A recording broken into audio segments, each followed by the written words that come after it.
Students, welcome to class 10th। और आज करेंगे हम एक्सरसाइज 4.2।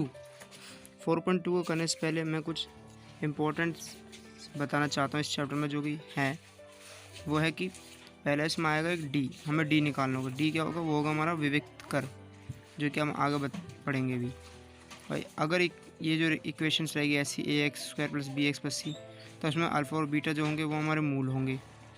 पहली कंडीशन क्या होगी डी की, कि डी बराबर, अगर ये हमारा फॉर्मूला है डी का, कि डी का फॉर्मूला में क्या होगा, डी = b² - के 4ac। और सेकंड है डी अगर बड़ा है बराबर है 0 के, तो मूल कैसे होंगे? वास्तविक, अगर बड़ा है बराबर है। तीसरी कंडीशन है अगर डी छोटा है 0 से, तो मूल होंगे काल्पनिक। और चौथा है डी अगर बराबर होगा 0 के, तो मूल होंगे समान। और पाँचवा है मूल ज्ञात करने के लिए हमें मूल जो डी निकालने का फॉर्मूला होगा वो हमारा x = -b + -√d/2a, ये होगा। तो ये करेंगे हम आगे, इसलिए पहले बढ़ते हैं हम क्वेश्चन नंबर फर्स्ट की तरफ। क्वेश्चन नंबर फर्स्ट में कह रहा है गुणनखंड विधि से निम्न द्विघात समीकरणों के मूल ज्ञात कीजिए। पहला x² - के 3x - के 10 = 0। पहला क्वेश्चन हमने करा x² - के 3x - के 10 = 0। अब यहाँ x साथ 1 है, तो 1 को इंटू करना माइनस के 10 से। अब माइनस के 10 को इस तरह सॉल्व करना है, उसके टुकड़े करने हैं कि -3 आ जाए। तो कैसा आएगा? x² - के 5x + के 2, क्योंकि 5 में से 2 जाएगा 3 बचेगा, लेकिन माइनस का इसलिए। और के 10 = 0, तो ऐसे कैसे दोनों में से x कॉमन लिया, x कॉमन निकाल के एक x तो यहाँ बचा, के 5 x कट गया उसका। दोनों में से प्लस का 2 कॉमन लिया, तो x - के 5। कंडीशन बनी x - के 5 और x + के 2, तो x - के 5 = 0, x की वैल्यू आ गई 5, और x + 2 = 0, x की वैल्यू आ गई -2। तो इस तरह सोल्व होगा हमारा ये क्वेश्चन नंबर फर्स्ट का पार्ट। अब इसमें से आपको सेकंड एक बार ट्राई करिए आप, क्योंकि इजी है सेकंड भी। और फोर्थ में क्या होगा? 8 को इंटू कर देंगे इससे, तो 8 बन जाएगा 16x² - के 8x + के 1 = 0। कंडीशन बन जाएगी, सॉल्व करेंगे। इस तरह 100 को 1 से इंटू करेंगे 100। अब 100 के इस तरह टुकड़े करने हैं हमें कि 20 आ जाए, तो के 10x और के 10x ये हो जाएगा। लेकिन आज का जो इंपॉर्टेंट इसका पार्ट है वो है थर्ड, कि रूट को कैसे करें। रूट को करने के लिए रूट का क्वेश्चन देखा, √2x² + 7x + 5 √2 = 0। तो इसे करने के लिए हमने लिखा √2x² + 7x + 5 √2 = 0। अब हमें इस √2 को, क्योंकि x² के साथ है, √2 को इंटू करना है 5 √2 से। तो इंटू जब करेंगे तो ये तो ऐसे कैसे रहेगा कंडीशन, प्लस के 5 √2 को इंटू करना है 2 से, 5 √2 को इंटू करना है √2 से, तो √2 को √2 से इंटू करेंगे 2, और 5 को इंटू करा 2 से, तो 10। तो हमारा 10 आ गया। हमें ये पता लग गया कि हमें 10 आ गया है। अब हमें 10 को ब्रेक करके 7 लाना। तो कैसा आएगा वो आएगा √2x² + 2x + 5x + 5 √2, ये हो गया। इसमें √2x कॉमन ले लिया, तो x + √2 बचा यहाँ पे, क्योंकि 2 बड़ा होता है √2 छोटा होता है इसलिए। और प्लस के 5 यहाँ कॉमन ले लिया, तो x + के √2 बचा। x + के √2, x + के 5, x + के √2 के बराबर 0 रखा, तो x की वैल्यू आ गई -√2, और x + 5 = 0 रखा, तो x की वैल्यू आ गई -5। तो ये हो गया।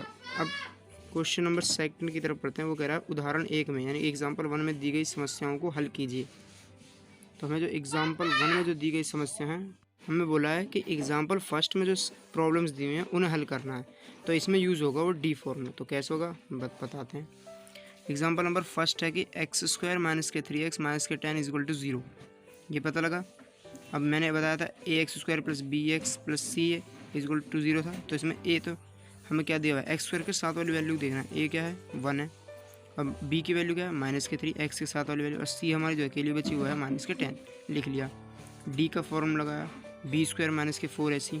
b, क्योंकि d निकालने का यही फॉर्मूला है ना, b² - के 4ac। b क्या है हमारा? के 3 के 3 का स्क्वायर, के 3 का स्क्वायर लगाओ। यहाँ पर लगाना पड़ेगा के 3 का स्क्वायर। और के 4, a की वैल्यू क्या है हमारी? 1 से इंटू करा। के c की वैल्यू हमारी के 10, तो वो कर लिया। 3 का स्क्वायर हो गया 2 बार में, तो माइनस कट गई, +9 + 4 के 40, तो के 40 भारी साइन माइनस का, तो माइनस प्लस। तो हमने देखा कि 49 जो है बड़ा है 0 से। तो ये मूल कैसे हो गए? बड़ा है 0 से, मूल हो गए इसके वास्तविक। और जब मूल वास्तविक हो गए हैं तो x की वैल्यू निकालनी पड़ेगी। x = -के b + -के √d/2a। एक्स की वैल्यू निकालनी है हमें, तो माइनस के साइन भी ऐसे कैसे, बी की वैल्यू है -3 वो भी लगा दी, प्लस माइनस के रूट डी की वैल्यू है ये 49 रख दी, और 2 इंटू में ए की वैल्यू बना है 3 प्लस प्लस के माइनस माइनस कैंसिल होकर प्लस बने, तो प्लस माइनस के रूट 49 अपॉन 2, तो 3 + 49। अब यहाँ सॉल्व करा हमने, 49 किसका रूट होता है 7 का, तो एक बार प्लस में एक बार माइनस में 7, तो यहाँ एक बार प्लस में सॉल्व करेंगे तो वैल्यू आएगी 5, एक बार माइनस लेके सॉल्व करेंगे तो वैल्यू आएगी -2। अब इसी क्वेश्चन को हम पूर्ण वर्ग विधि से करते हैं। पूर्ण वर्ग विधि क्या है मैं बताता हूँ, एक नई कंडीशन है ये, x² - 3x - 10 = 0। इसमें कंडीशन में x² भी ऐसे रखेंगे, -3x भी ऐसे कैसे रखेंगे, -10।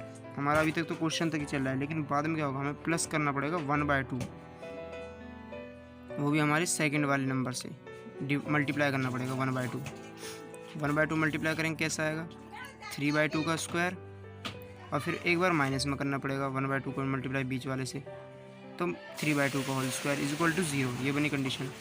अब इसमें से ये वाला कंडीशन देखो और ये वाला देखो और वो वाला देखो, ये और इसका साइन, एक्स तो ऐसे कैसे रखा, माइनस भी यहाँ भी ऐसी ऐसी, और यहाँ जो वैल्यू बनी तो 3/2 थी, 3/2 का होल स्क्वायर। अब माइनस के 10 भी ऐसे कैसे ही, और ये जो एंड वाली कंडीशन थी उसे सॉल्व कर लिया, 9/4 = 0।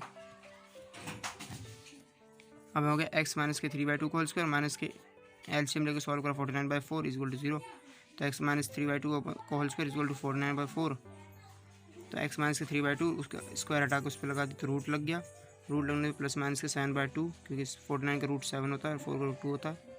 x - 3/2 को सॉल्व करेंगे 7/2 लेके एक बार प्लस के लेके सॉल्व करा, तो एलसीएम लेके तो आंसर आया 5, वही वैल्यू आ रही है देखो, और एक बार माइनस में लिख करा तो वही वैल्यू आई जो हमारी इस साइड आ रही थी हमारी डी वाले फॉर्मूले से। तो ये अलग विधि है, डी वाले बेटर रहता है डी से कि हम इससे कर लें पूर्ण वर्ग विधि से, किसी किसी क्वेश्चन में होंगे। तो हम बढ़ते हैं क्वेश्चन नंबर थर्ड की तरफ। सॉरी, ऐसी दो संख्याएं ज्ञात कीजिए जिनका योग 27 और गुणनफल 182। हमें ऐसे दो नंबर निकालने हैं जिनका मल्टीप्लिकेशन तो हो 182 और उनका एडिक्शन हो 27। तो मैंने मान लिया, हमने लेट कर लिया पहली संख्या x और दूसरी संख्या y, जैसे हम थर्ड चैप्टर से करते आ रहे हैं। अकॉर्डिंग टू क्वेश्चन बता दिया कि एक बार प्लस करेंगे दोनों संख्याओं को, जो एडिक्शन हो 27 हो, तो कुछ बच्चे होंगे इसे इक्वेशन फर्स्ट मान लेंगे थर्ड चैप्टर की तरह और सॉल्व करना शुरू कर देंगे। ये गलत है, इसे काटो यहाँ से इक्वेशन नंबर को।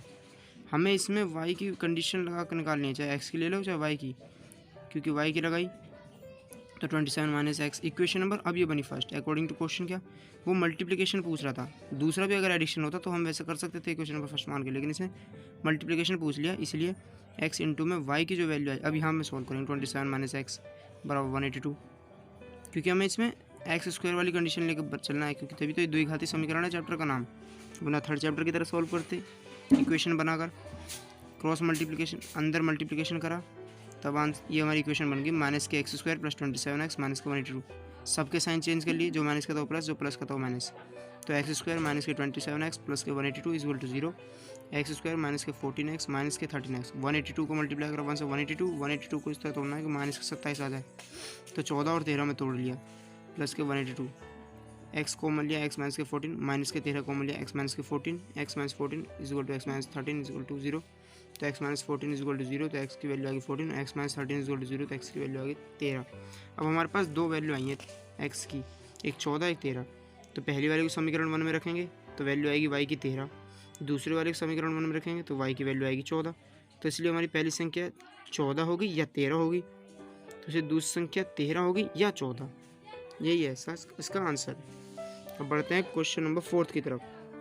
दो क्रमागत धनात्मक पूर्णांक ज्ञात कीजिए जिनके वर्गों का योग 365 हो, यानी कि उनके स्क्वायर का जो एडिक्शन है वो हो 365। तो मैंने लेट कर लिया, पहला धनात्मक क्रमागत पूर्णांक x मान लिया, दूसरा मान लिया x + 1, उससे एक ज़्यादा मानते हैं ना, मान लिया। अकॉर्डिंग टू क्वेश्चन करा उन दोनों के एडिक्शन का स्क्वायर इसका भी कर लिया उसका भी कर लिया, और एडिक्शन करके कितना है 365। x² तो ऐसे कैसे प्लस इसमें a + b का होल स्क्वायर का फॉर्मूला लग गया, a² + b² + 2ab = 365। x² और x² 2x² प्लस के 1 का स्क्वायर तो 1 ही होता है, प्लस में 2x को 1 से इंटू करा तो 2x यहाँ पे लिख लिया बराबर 365। 2x² प्लस के 2x ऐसे कैसे ही, प्लस का 1 भी ऐसे कैसे ही, ये 365 प्लस करते थे जाकर माइनस के बराबर 0 रख दिया। जितने भी 4 चैप्टर में इक्वेशंस बनेंगी वो बराबर 0 रख कर ही बनेंगी, इसीलिए जो 2x² प्लस 2x और ये माइनस कर देंगे तो 364 बराबर 0। तो डिवाइड कर लिया हमने 2 से। डिवाइड करना अपनी मर्जी होती है इक्वेशंस को और शॉर्ट बनाने के लिए, तो हमने बना लिया x² प्लस x माइनस के 182। अब 182 को इस तरह इंटू करना है कि 1 आ जाए तो 14, और एक बार 13 माइनस कर देंगे तो 1 बचा, और 14 को 13 से मल्टीप्लाई भी करोगे तो भी 182 आ रहा है। कंडीशन बन गई, x कॉमन लिया x प्लस 14 माइनस के 13 कॉमन लिया x plus 14 x minus 13 is equal to 0। x plus 14 is equal to 0, x की वैल्यू आएगी माइनस के 14 जो कि पॉसिबल ही नहीं है, और x माइनस के 13 इज इक्वल टू 0, एक्स की वैल्यू आएगी 13 जो कि पॉसिबल है। इसलिए पहला धनात्मक पूर्णांक हमने मान लिया 13, और दूसरा देखो कंडीशन भी ऐसी बन गई कि 14 ही आया जो कि हमारा नॉट पॉसिबल था। अब बंदे सोचेंगे यही लिख दिया यहाँ पे, नहीं, ये माइनस में ऐसे नहीं लिख सकते, नेगेटिव आंसर कभी नहीं आता। लेकिन हमने जो कंडीशन बनाई थी सेकंड लेट करने पे x प्लस 1 माना था, जितना भी आया उसमें x प्लस 1 जोड़ देंगे, जितनी x की वैल्यू आएगी। x की वैल्यू है 13 तो एक जोड़ दिया तो 14, यही हमारा आंसर है। अब इसका लास्ट क्वेश्चन है, एक समकोण त्रिभुज की ऊंचाई इसके आधार से 7 सेंटीमीटर कम है, यानी एक समकोण त्रिभुज की हाइट जो है उसके बेस से 7 सेंटीमीटर कम है। तो ठीक है, यदि कर्ण 13 सेंटीमीटर का हो तो अन्य 2 भुजाएं ज्ञात कीजिए। हमें 2 साइडें निकालनी है। उसने बोला उसका बेस से, उसकी जो बेस है उसकी ऊंचाई के आधार से 7 कम है, 7 ये कम है तो हमने इसको कर लिया x माइनस के 7, क्योंकि हमने लेट मान लिया ना कि इसकी हाइट भी हमें पता नहीं है और इसकी भी पता नहीं है। लेकिन क्वेश्चन ने हिंट दिया कि ये जो बेस है वो ऊंचाई से 7 कम है, तो हमने इससे 7 कम कर दिया, इसे कर दिया, तो इसकी वैल्यू आएगी x सेंटीमीटर। हम लेट कर ली और इसकी उससे कम हो गई x माइनस 7 सेंटीमीटर। अब हमें ये निकालनी है, ए सी हमें दिया हुआ है 13 सेंटीमीटर, तो हमें दोनों वैल्यू निकालनी है ए बी और बी सी। कैसे निकलेंगी, पहले हमने लेट करा आधार को x, उसकी त्रिभुज की ऊंचाई कितनी थी x माइनस के 7 सेंटीमीटर। समकोण त्रिभुज का फॉर्मूला लगाएंगे पाइथागोरस थ्योरम, ए सी के square equal to A B square plus B C square. PGT का मतलब होगा पाइथागोरस थ्योरम। आपको पेपर में इस तरह शॉर्ट फॉर्म नहीं लिखनी है, आपको फुल फॉर्म में लिखना है पूरा नाम कि पाइथागोरस प्रमेय से हुआ है। ए सी की वैल्यू आगे 13 का स्क्वायर बराबर ए बी के हमारे पास x है प्लस बी सी के बराबर x माइनस के 7 है। करा 169 बराबर x square plus a minus b के होल स्क्वायर का फॉर्मूला लगा, a square plus b square minus के 2ab। 169 is equal to x square और x square 2x square plus 7 7 49 minus के 7 टू 14x, तो ये होगा 2x स्क्वायर प्लस 49 भी ऐसे कैसी, माइनस का 49 भी ऐसे कैसी। जो प्लस का था 169 वो इधर आकर माइनस का 169 बराबर 0 के 2x स्क्वायर माइनस के 14x, और ये 169 में से 49 गया तो 120 इज इक्वल टू 0। डिवाइड कर दिया 2 से कंडीशन को शॉर्ट बनाने के लिए, एक्स स्क्वायर माइनस के 7x माइनस के 16 इज इक्वल टू 0। अब हमें माइनस के 60 को 1 से इंटू करा तो माइनस के 60, अब माइनस के 60 को इस तरह तोड़ना है कि माइनस के 7 आ जाए, तो माइनस के 12 5 12 5 से 16 माइनस का आएगा, लेकिन 12 में से अगर 5 जाएंगे तो माइनस का 7 ही आएगा। इसलिए x कॉमन लेके फिर इसके बाद x माइनस के 12 बना और प्लस के 5 कॉमन लेके x माइनस के 12 बना। x माइनस के 12 रखा बराबर 0 तो x की वैल्यू होगी 12, और x प्लस 5 बराबर 0 रखा तो x की वैल्यू होगी -5, जो कि नॉट पॉसिबल है। इस तरह हमारी आधार जो है वो है 12 सेंटीमीटर और ऊंचाई जो 12 में 7 गया 5 है। फिर बता रहा हूँ कि मैंने ये वाली आंसर यहाँ नहीं लिखा है, मैंने जो कंडीशंस बन के जो आंसर है वो, और जो इत्तेफाक से भी 5 ही सेंटीमीटर आ रहा है। तो आज की वीडियो में बस इतना ही। वीडियो देखने के लिए बहुत बहुत शुक्रिया, थैंक यू। हेलो फ्रेंड्स, तो कैसी लगी मेरी वीडियो कमेंट करके ज़रूर बताना। अगर पसंद आई हो तो चैनल को लाइक करो, शेयर करो और सब्सक्राइब करो। Okay bye.